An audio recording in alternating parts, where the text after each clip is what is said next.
You're listening to the Monocle Daily, first broadcast on the 8th of May 2026 on Monocle Radio. Moscow's Victory Day parade scheduled to be less triumphant than usual, the return of the daily weekly quiz, and what people say when they're hoping not to say anything. I'm Andrew Muller. The Monocle Daily starts now.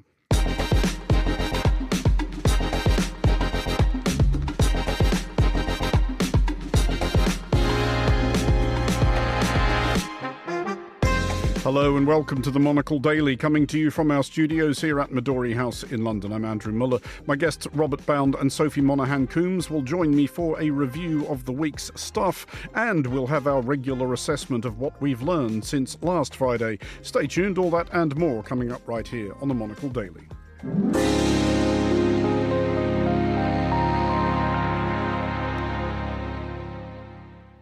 This is the Monocle Daily. I'm Andrew Muller. We will start in Russia, where any listeners who camped out overnight for tickets to tomorrow's Victory Day parade may presently be feeling somewhat shortchanged. The build-up has been an exercise in expectation management, the Kremlin foreshadowing that the display of Russian military might that usually shakes the cobblestones of Red Square will perhaps be less awe-striking than usual. Possibly not coincidentally, Ukrainian President Volodymyr Zelensky has declined to rule out the prospect of his country's drone operators amusing themselves at Russian President Vladimir Putin's expense. I'm joined with more on this by Jenny Mathers, Senior Lecturer in International Politics at Aberystwyth University. Jenny, so far as it is possible to divine the thinking of President Putin, how infuriated/disappointed will he be by this? Well, in comparison to previous Victory Day celebrations and parades since the beginning of the mass invasion of Ukraine in 2022, this will be a significantly muted occasion, shall we say, especially in comparison to last year, which of course was the 80th anniversary of the victory over Nazi Germany, and was a huge celebration, had enormous numbers of foreign visiting dignitaries present. President Xi from China sat next to Putin, all of this. So it was always going to be a letdown this year in comparison to last year, but really it sounds like it's going to be so pared down that it's almost not even worth having. I mean, is it even possible that Vladimir Putin might find an excuse not to be there, or would that be something so dramatic that even a plurality of the Russian public might notice? I think that would probably be a step too far. I think if the parade is going to happen at all, then Putin has to be there and he has to make some kind of a speech. Now, last year of a speech was very short. It was only about 10 minutes long. So it could be even shorter this year. Who knows? But he definitely has to make some kind of an appearance to make it sort of worthwhile even having the parade. But even though there is going to be a parade, and even though we do assume that the president will turn up at it, will the reduced nature of it cut through to the Russian public? It has become increasingly difficult to tell what sense the Russian public has of what's going on. But surely when they tune in to watch this, they will notice that something is askew. Absolutely. I mean, Victory Day, the 9th of May, is almost certainly the most significant national holiday in Russia. It is the date around which most Russians can agree that, most families lost someone or were touched in some important way by the war. They have their memories, their family memories. It's a really important date, not just for the nation, but for individual families. And it's not only in Moscow that the parade is going to be diminished, but really across Russia. Only 12 of Russia's 85 regions are supposed to have a full-blown sort of parade in the usual sense. All the rest are cutting it back in some way or other. So it will definitely be noticeable because they're not only taking away the military vehicles, but they're also reducing the numbers of people who are going to be marching. They've taken away some aspects that sort of surround the main parade, such as the so-called Immortal Regiment, where people march with photographs of their ancestors who were in the war. That's not going to happen either. So these are things that ordinary people will have participated in or will be expecting, and those things aren't going to happen. I mean, whether this scaling back is because of what they are calling the terrorist threat from Ukraine, or because they simply do not have the men and material to spare for such shenanigans, is it reasonable to infer from outside that this is all an indication that things are actually going quite noticeably badly for Russia in Ukraine? Yes, I think we have to draw that conclusion because the scaling down of the military parade on such an important day really shows that Russia is weak. It shows that things are not going according to plan, as Putin keeps insisting that they are, that the war is taking its toll on Russian capabilities. And so, yes, I think it's hard to draw any other conclusion, and it's impossible to think that the Russian state would want to portray a sense of weakness and an image of weakness to the world and to its own citizens, and certainly not to Ukraine. So I think this is certainly the basis, been done because Russia actually believes that strikes by Ukrainian drones are possible, that there's a real security threat, that there are real issues and real constraints that prevent them from doing the normal display. I mean, Russia in recent years in particular has become so opaque that we are almost back in the realm of Cold War Kremlinology when people who did equivalent jobs to the one you're doing now would, after every big parade in Red Square, sort of obsessively pore over photographs trying to figure out who was standing 3 feet closer to the General Secretary than they were this time last year. But what have you made of recent reports that Putin himself is becoming increasingly cloistered and paranoid, that he rarely leaves various bunkers, that even his own personal staff are no longer allowed smartphones or to use public transport and so forth? Well, it's certainly plausible, and it fits with the behavior that we were reported to, or he was reported to have exhibited during COVID, for example, famously not allowing anyone to come into his presence who hadn't been quarantined, having these enormously long tables between him and any visitors, all these kinds of things. So he is clearly very concerned about his own personal security. He is very clearly very paranoid. And so taking these sorts of very odd and extreme measures just demonstrates quite how remote he is actually from the lives of most ordinary Russians, and how distant the state and its concerns are from ordinary people. And that's quite a dangerous thing to allow to continue, particularly in a situation like now where Russia's in the middle of a war, which is increasingly unpopular. But just finally, Jenny, is there a concern, for Putin particularly, but anybody in his position generally, that any display at all or any acknowledgement at all of relative weakness, it's potentially an opportunity perhaps to his opponents, and it is potentially an admission he would prefer not to make? Oh, of course, and he's taken a lot of steps to ensure that there are no strong contenders for presidents beyond himself. So he's taken steps over the years to eliminate possible rivals, to downgrade them. He surrounds himself with sort of aging and increasingly improbable sort of aspirants to the presidency. He is very well aware of the dangers to himself. And of course, he surrounds himself with a lot of security services protection to make sure that there aren't sort of threats to his person. So yes, he's very aware of the fragility in many respects of his position, because autocrats tend not to end well. And Putin knows that very well. Jenny Mathers, Senior Lecturer in International Politics at Aberystwyth University. Thanks, as always, for joining us. This is The Daily.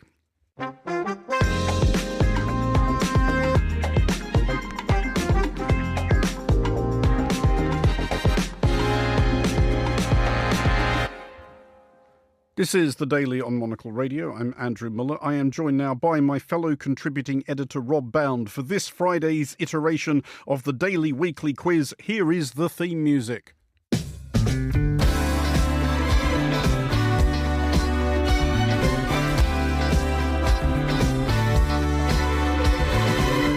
That was the theme music. Rob, is it growing on you? It certainly is. I'm thinking of writing some lyrics to go with it, actually. Maybe we'll trot them out next week.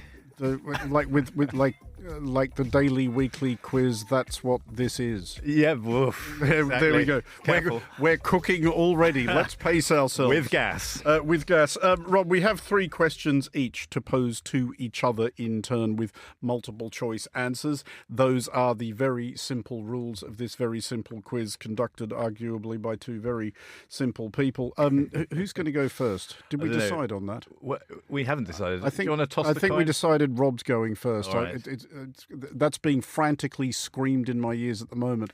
Rob, they're saying, for the love of God, Rob's going first. There's a lot of hand gestures coming from the control room. I'm not all of them. Not for the first time. For the faint of heart. So I think, Rob, that means you are asking the first question to me. Let's have it. Question 1, Andrew. Go on. The White House released a notable video this week that attempted to stiffen the sinews and summon up the blood for its Iranian adventure with clips from gung-ho films such as Top Gun, Gladiator, Braveheart, Tropic Thunder and Transformers, edited together with real footage of US military strikes on Iran. Who demanded their image be removed from this meat-headed montage? Was it A, Russell Crowe, who pointed out that his character Maximus in Gladiator was fighting for his wife, son and freedom, not to show off how tough he was?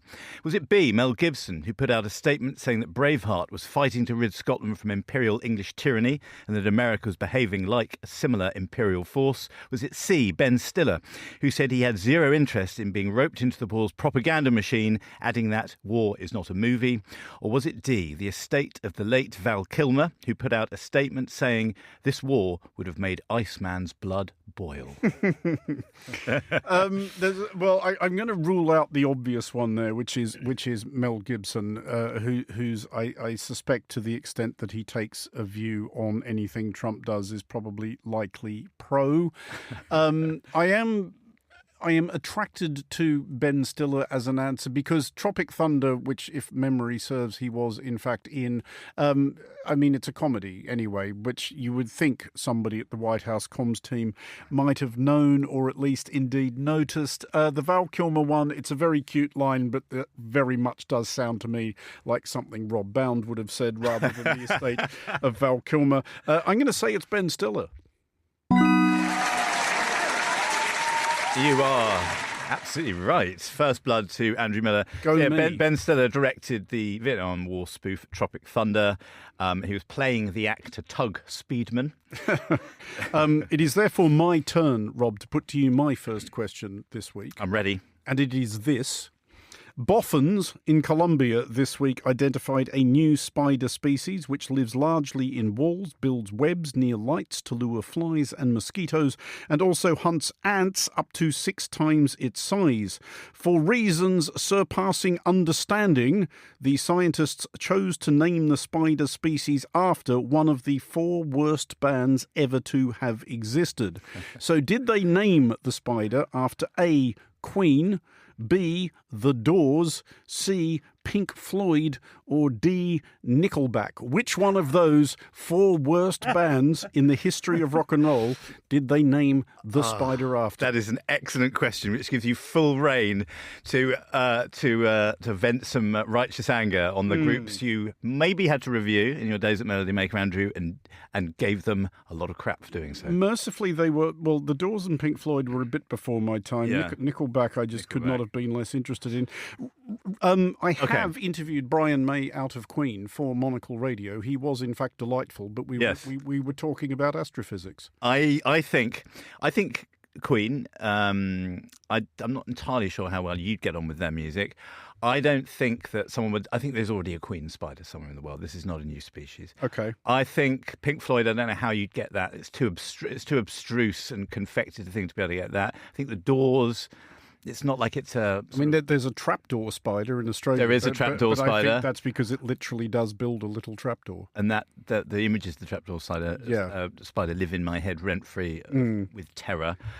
I'm going with Nickelback, actually, for this one, because I just think it's got a spidery quality to it somehow. It does, and that's why I put it in there. And Rob, it has caught you out.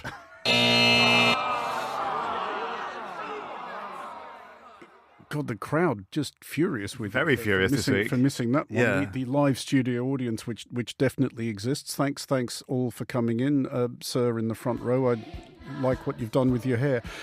Yes, they went with Piccolinia Floyd muraria. Presumably because they are friendless nerds, the people who found the spider, and therefore Pink Floyd fans. But there is already a genus of Australian orb-weaving spiders called Pink Floydia, which also demonstrates that we have friendless nerds in Australia. We're one sort of drum solo away from a regroup. Yeah. So I think, Rob, just reflecting on the scores after one round of this, I'm winning. You are winning, Andrew. Do you want question 2? Shall we try and redress the balance? I'm tempted to quit while I'm ahead, but I understand that's not how it works. Go on. OK, question 2, Andrew, for you. Yesterday, May the 7th, was World Password Day, promoted by tech firms in order to draw attention to the need for strong, complex passwords that will keep users' online information safe. What, according to NordPass, are 2025 to 2026's most popular passwords? A, 123456, B, QWERTY, C, admin, or D, password? What is the most popular password? All of those are plausible, and one, of course, does remember the story pertaining to the recent heist at the Louvre, when it was discovered upon a review of their security that the password to get into the Louvre's in-house video surveillance was, in fact, Louvre. See, I do sympathise. Obviously, I'm not going to talk on the air about what my own passwords are. They do tend towards things that I think people who know me would probably guess without too much difficulty. But of those, I was about to say about the Australian trapdoor spider that it's a great example of the literal nature of my people, i.e. we see a spider that makes a trapdoor, so we call it the trapdoor spider. I'm going to say, with Australians significantly adding to the numbers who do this, that the world's most popular password is in fact password. Wow. We've managed to claw it back a little bit. I know, they really are. The answer is, in fact, A, 123456. That is the world's most popular password. Good, isn't it? I wonder why just 60. The fourth, I think the fifth most popular password is 12345678. So that gives you a. And presumably people just like doing a left to right sweep on their keyboard, presumably, don't they? It's QWERTY or it's numbers. Right, that's how it works. It's like the Jerry Lee Lewis approach. Exactly that. To choose it. Yeah, actually, I can see the appeal. Yeah, if I'm honest. It's pretty good. Do you want to hear a clip of IT guru Grant McGregor bringing World Password Day thrillingly to life? You barely need to ask, Rob. Some people choose less secure passwords, their favourite football team. And, they're waiting to be let down because the password's unsecure. So what helps that process is to have another level of authentication, like a text message, an app on your phone that gives a code, like similar to the bank card that you have, and that's called two-factor authentication. And that wasn't on half speed. That was the speed at which Grant McGregor speaks. Just big, massive sympathies to the agent who books his after-dinner speaking appearances. So we are now at 1-1, but you have a question in hand, which is my second question, Rob, and it is this. This week, US President Donald Trump was joined in the Oval Office by a bunch of children for some reason. In between wittering to them about Iran, immigrants from the Congo, the stock market, transgender weightlifters and how the 2020 election was stolen, he asked one kid if he reckoned he could take him in a fight. Yes, sir. Good. You think you can take me in a fight? I think you could. Hey, that would be embarrassing, wouldn't it? Just by way of demonstrating that we're making none of this up, this moment, Rob, prompted, brilliantly, YouGov to poll Americans on whether they believed they could take Donald Trump in a fight. What we got from this, Rob, was something of a demonstration of the cult-like grip the president exerts on a plurality of American voters, because what percentage of Republicans believed they would actually lose a ruck with an obese 79-year-old who has never eaten a vegetable or waddled further than 10 metres? Was it A, 39%, B, 55%, C, 8%, or D, 75%? What percentage of registered Republicans think they would lose a fight with Donald Trump? These people are, a registered Republican these days, it's a membership card, not really worth the paper it's printed on. Mm-hmm. But I think these people, clearly they are capable of voting for a deranged big baby, but I don't think they are. They're also Americans, and I think Americans are quite quite proud of their ability to fight. So I don't think it's one of the very lower numbers. I don't think it's as high as 75% because I think that's impacting their pride. I'd say it's just over half. It's 55%. You are wrong. The answer was A. 39% of registered Republicans conceded that they would get duffed up by President Trump if it came to it, as opposed to 19% of US adults generally, while only 33% of Republicans actually fancied their chances. 75% of Democrats and 58% of independents think they'd beat him. Interestingly, Americans were also polled on this. In a fight between Trump and a notional 8-year-old boy, 31% of Americans backed the kid, but that's 54% of Democrats, and only. I would be fascinated if anybody listening to this is somehow among the 6% of Republicans who think an 8-year-old child would beat Donald Trump in a fight. Please get in touch. I genuinely wish to talk more.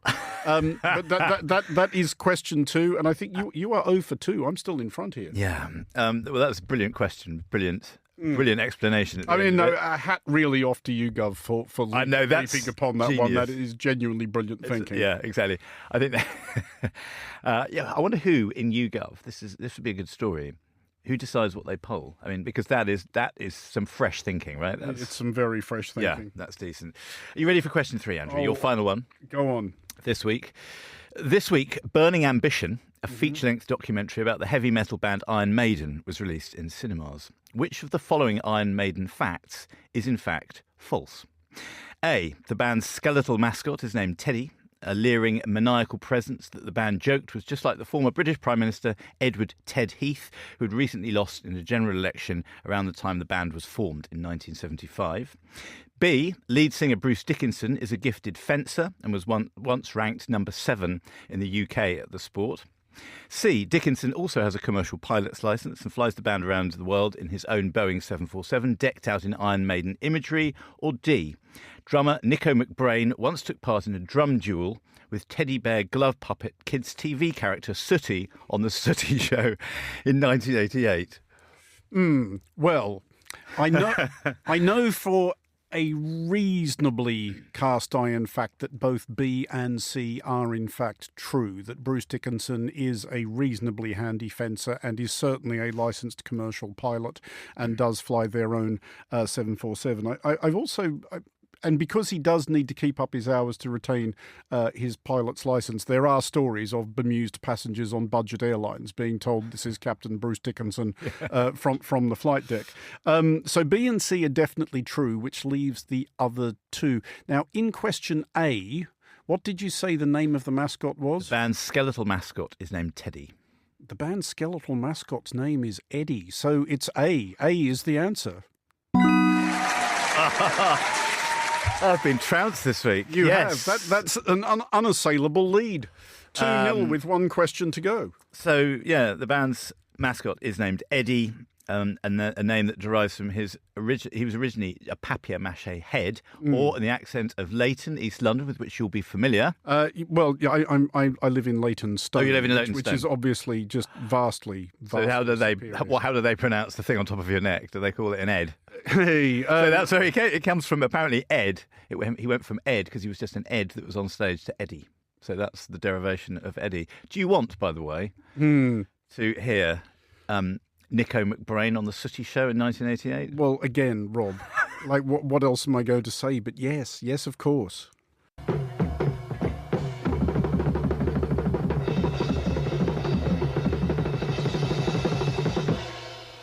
That was amazing! Sweet! What do you ring to Sooty Solo?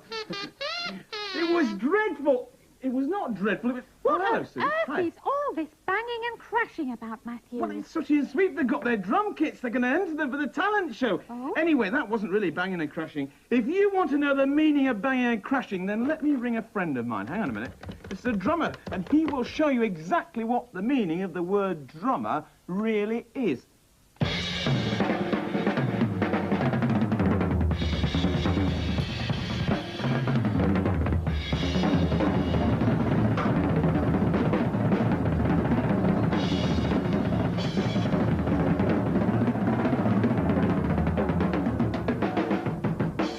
He was a bit better than Sooty in the drum duet. Is that where you imagine ending up when you sort of set out to be a drummer in a heavy metal band? Yeah. Anyway, where does Iron Maiden sit in the Muller record collection? I'm not to be honest, a massive fan. Metal is not my preferred genre. Huge fan of AC/DC, but they I think are an exception to most rules. Maiden. I mean, I don't have anything against them, or indeed their fans. I wish them well, and indeed their fans all the best with their future endeavours. But not my thing. Not your thing. Okay. And as apparently, Rob, quizzing isn't yours because you've already lost, and there's still one Let's see question. if I can bring back a little bit of honour. Redeem yourself somewhat. The question is this. US Secretary of State Marco Rubio attempted to burnish his DJ credentials by quoting hip-hop lyrics at a White House press conference. Not the first time he has done this. But which of the following lyrics has Rubio never quoted in reference to the leadership of the Islamic Republic of Iran? A. Check themselves before they wreck themselves, quoting there from Ice Cube. B. If they want to rumble, mix 'em and cook 'em in a pot like gumbo, NWA. C. Every day the Department of War lets the drummer get wicked over every portion of Iran that has military capabilities. A nod there to Public Enemy, Welcome to the Terror Dome, if I recall rightly. And D. Insane in the brain. Cypress Hill, obviously. Which of those three has Marco Rubio never, in fact, said in public about the leadership of the Islamic Republic of Iran? Well, if I wasn't born to quiz, Andrew, you were. I mean, I'm surprised you haven't got a sideline. I know your band is called the Flaming Zoos. I think you could have a Blazing Zoos. We've never gone much in for rap, and with very, very good reason. So wasted. What was the second one? The NWA one? The second one was, if they want to rumble, mix 'em and cook 'em in a pot like gumbo. I think I'm going to cut to the chase. I think it's that one because I cannot imagine the rather short, sort of swept across haired Marco Rubio committing that to either paper, especially to a speech. But you think it's perfectly reasonable that Marco Rubio quotes Ice Cube and Public Enemy? Yeah. I think the Cypress Hill one I can see. I think that's obvious. But I'm going with NWA. That is the correct answer. Marco Rubio has never, although he's still a relatively young man, quoted NWA's Straight Outta Compton, which is where that came from. He did, however, once name it among his 3 favourite hip-hop tracks, so it might still get a run. The other 2 he cited were Killuminati by Tupac Shakur and Lose Yourself by Eminem. The thing is, Rubio, despite appearances, is actually serious about this. Pitbull is apparently a friend of his. In 2013, and I looked this up, he uploaded a Spotify playlist including songs by the Sugar Hill Gang, Flo Rida and Kanye West. But here is some of Rubio, I guess what we could call his Chuck D impression. The top people in that government are, to say the least, they're insane in the brain by the actions that they're taking. They should check themselves before they wreck themselves in the direction that they're going. That is Rubio, who I am also informed clearly knows his hip-hop better than I do. Steph in the production booth tells me it's Flo Rida, not Flo Rida. Apologies to Mr. Rida. Eddie Reader, Flo Rida. Yeah, that's how you remember it. Otherwise, 2 very similar artists. Very similar artists. In every other respect. But I think that brings us to the end of the quiz. And I think, really, Rob, the takeaway there is I won and you lost. Did you win 3-1? No, 2-1, I think, but a win's a win. Andrew, it's been a rare pleasure as ever to take part in the daily weekly quiz. I shall try to bring some kind of intelligence to next week's event. Rob Bound, thank you for joining us. You're listening to The Daily.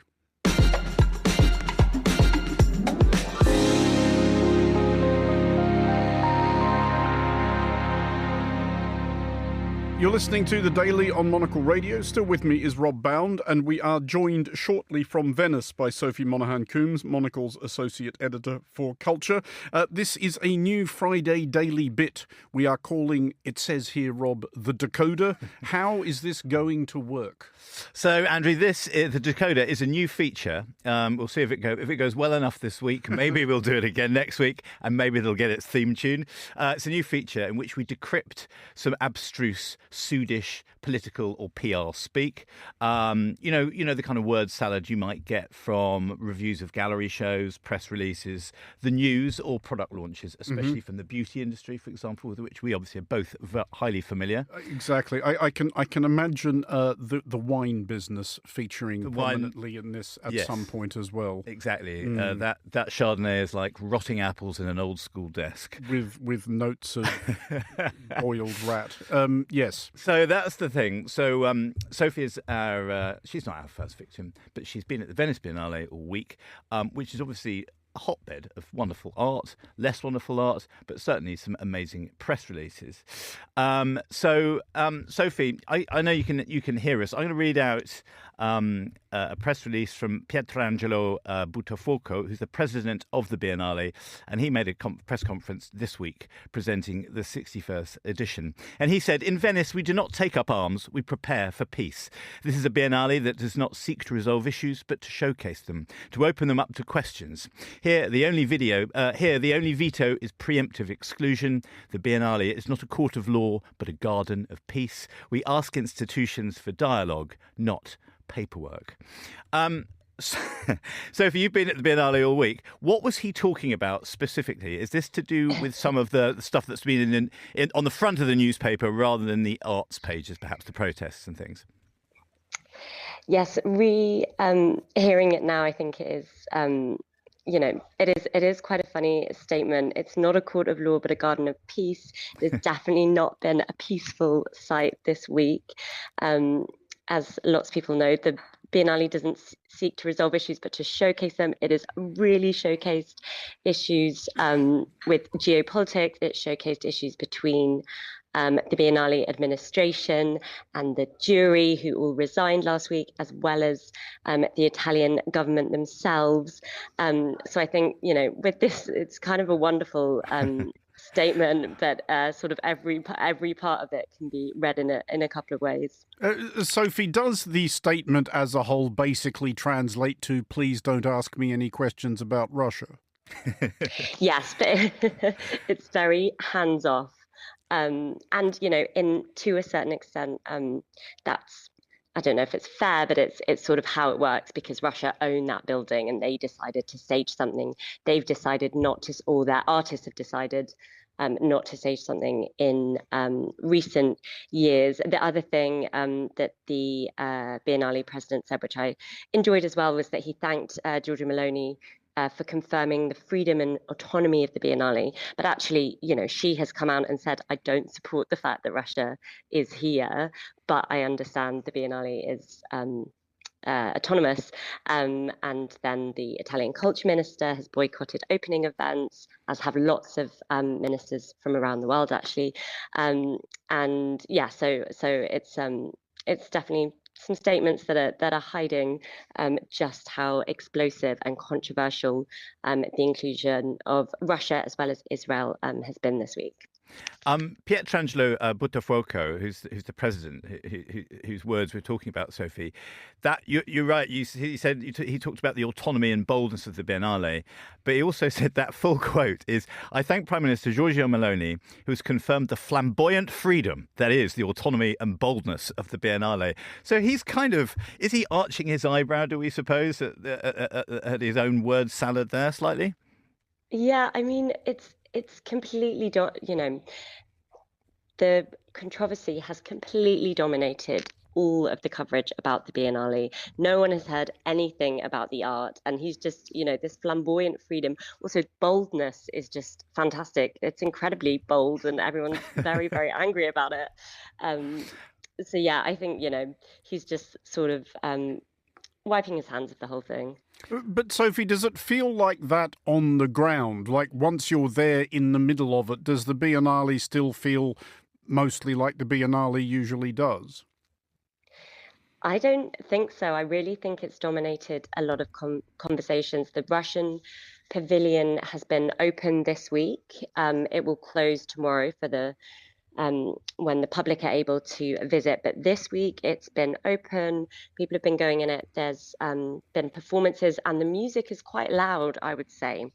And so you can kind of hear it from across the path at some of the other pavilions.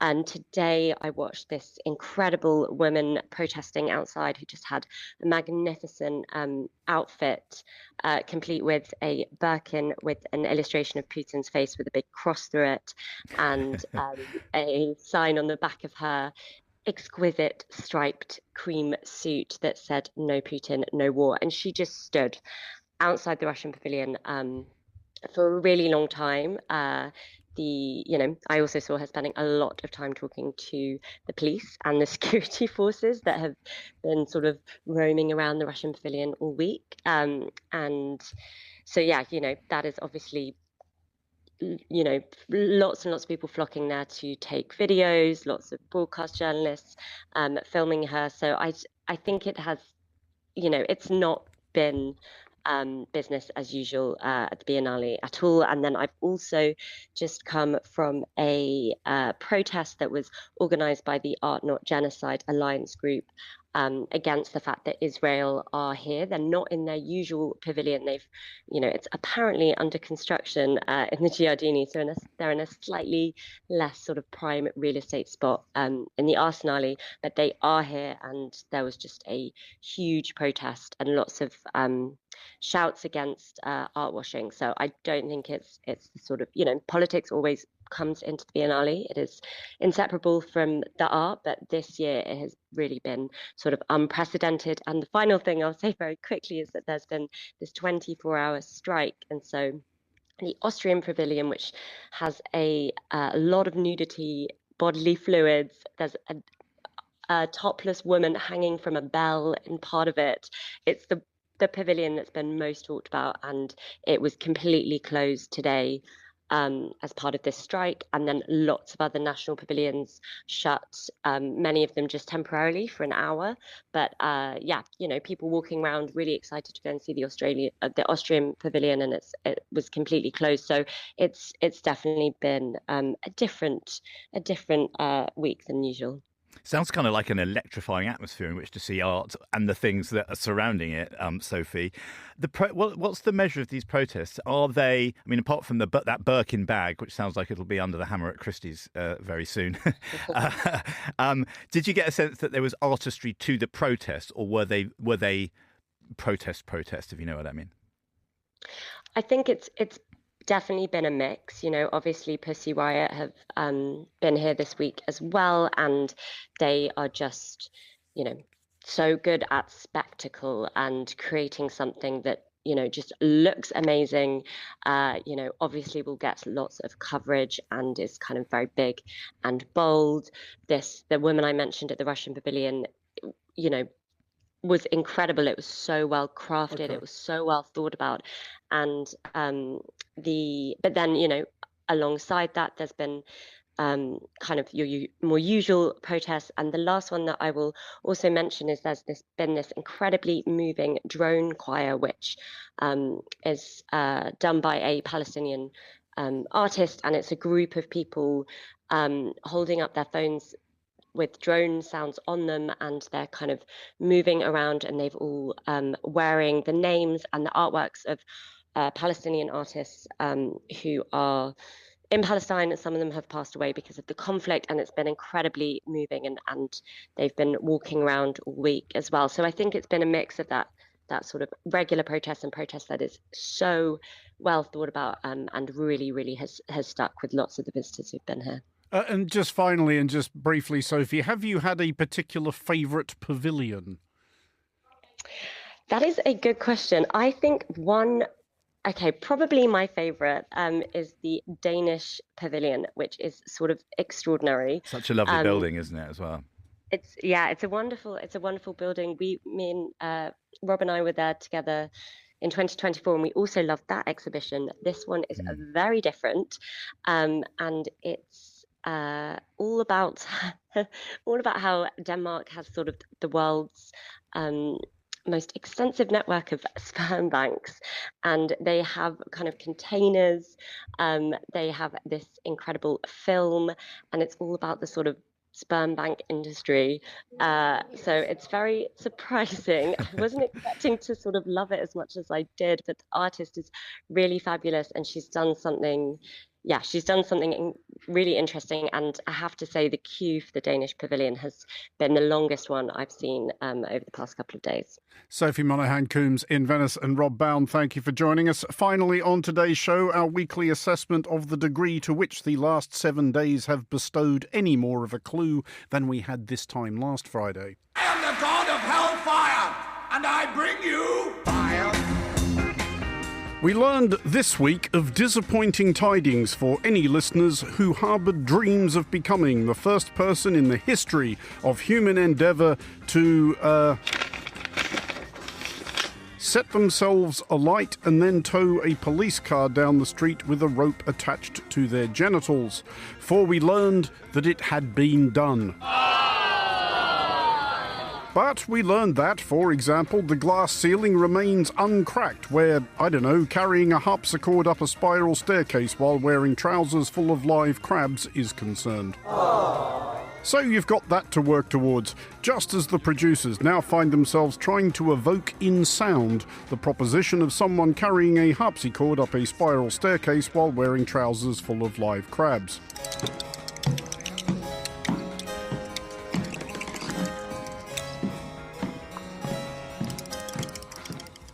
Can there also be a goose for some reason?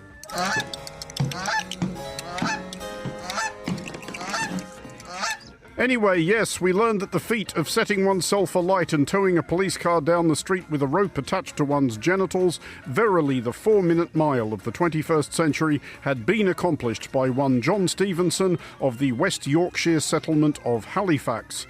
We go now live to some underwhelming verite audio. Get him out! Are you videoing it, son? Oh my god. It's on fire. It's gonna go out again. Imagine what fun our skillful and dedicated producers could have had with the same premise.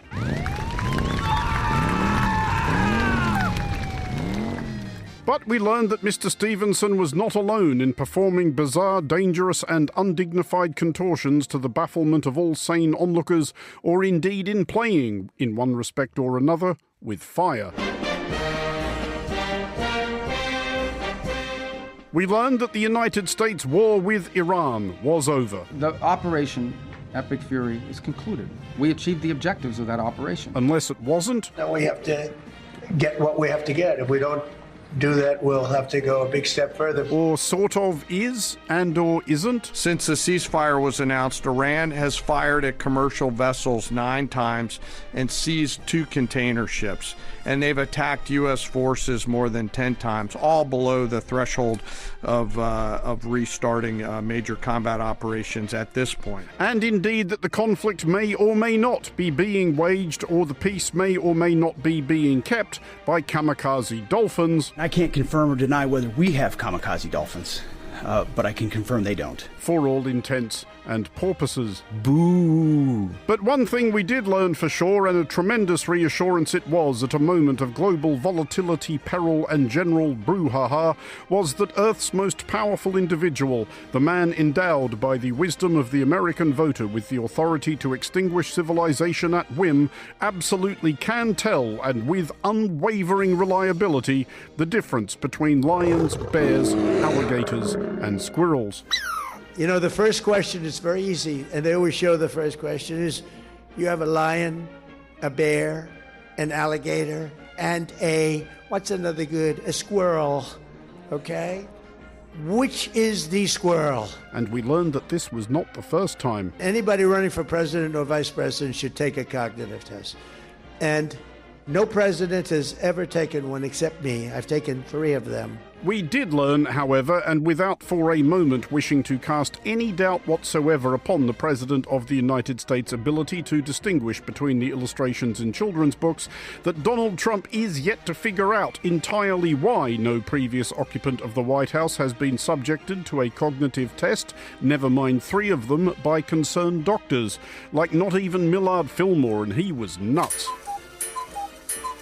We've still got that chorus, right? What a fool. Stupid 13th president. Only carried one state in 1856, and that was Maryland, which hardly counts. Idiot. What a loser. What kind of a name is Millard? What kind of idiot idea was the compromise of 1850 anyway? Stupid. Couldn't get nominated for a second term by his own party.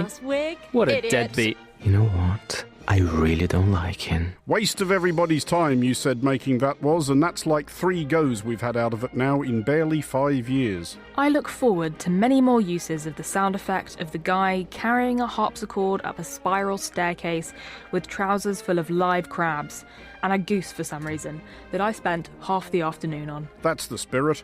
We will now be needing some of that silly French accordion music. For we learn to pivot away from one of President Trump's few honestly acquired accolades, i.e. triple champion of passing an examination used by doctors to figure out if their clearly doddering patient has disappeared irrecoverably around the twist, that President Trump's enthusiasm for helping himself to dubiously credentialed baubles is catching on in France. Yes, we learned that a French boffin, Professor Florent Monteclair, apparently not content with having the Frenchest name in France, had been occluding a couple of key details pertaining to his decoration back in 2016 with the Gold Medal of Philology by the International Society of Philology, an honour previously bestowed, according to the International Society of Philology's own website, upon such revered linguists as Roman Jacobson, Yuri Lotman, Hans-Helmut Christvan and Meredith Gardner, with whose works the General Muttered Agreement crew are doubtless conversant. We further learned that in 2017 the International Society of Philology had awarded an honorary honour to Noam Chomsky. It's a very important moment for the society to give you today this gold medal. I'll show it to the audience and I show it to you. And who could imagine Noam Chomsky falling for anything of questionable provenance? But we learned that a few of Professor Monteclair's bitter and pedantic colleagues were harumphing. Non, vraiment, non.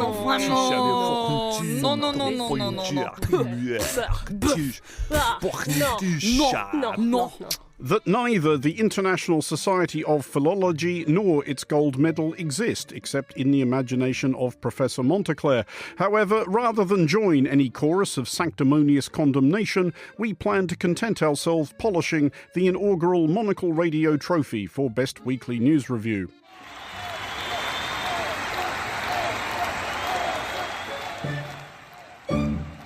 And that is all for this edition of the Monocle Daily. Thanks to Rob Bound and Sophie Monaghan-Coombs and also Jenny Mathers. Today's show was produced by Chris Chermak and researched by Josefina Astrid Nagler-Gomez. Our sound engineer was Steph Chungu. I'm Andrew Muller here in London. The Daily returns at the same time on Monday. Thanks for listening.